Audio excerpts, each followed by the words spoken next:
Team, I want to discuss our emergency evacuation plan.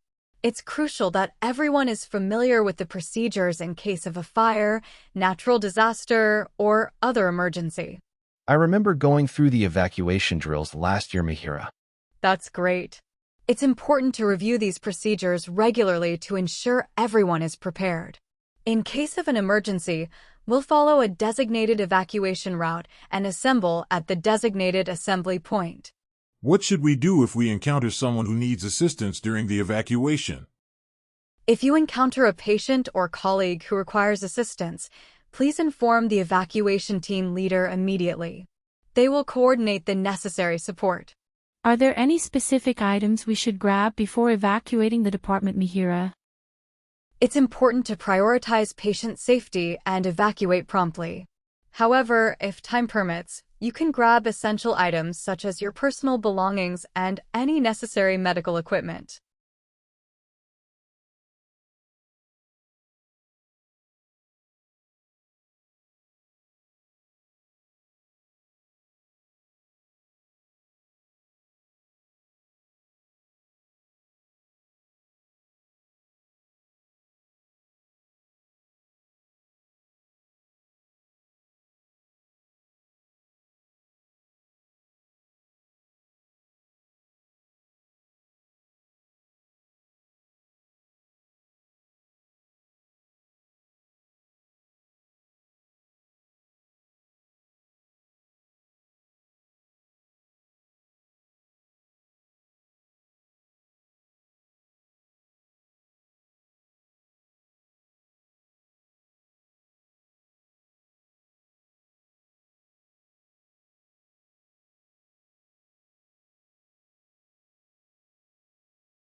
Mihira, now that we've discussed why this test is important, let me walk you through what will actually happen so you feel completely prepared and at ease.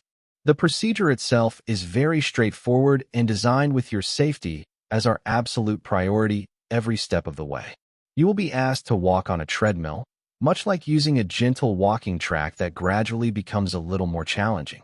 We will slowly increase the speed and the incline, simulating walking up a small hill. Throughout the entire time, we will be carefully monitoring your heart rhythm and blood pressure. The most important part of the test is how you feel, so if at any point you experience any chest discomfort, unusual dizziness, or become short of breath, you must tell us immediately. This is not a test of endurance. We are simply gathering information. We will continue until you either reach a target heart rate that is calculated for your age or until you feel any of the symptoms we discussed, at which point we will gently slow things down.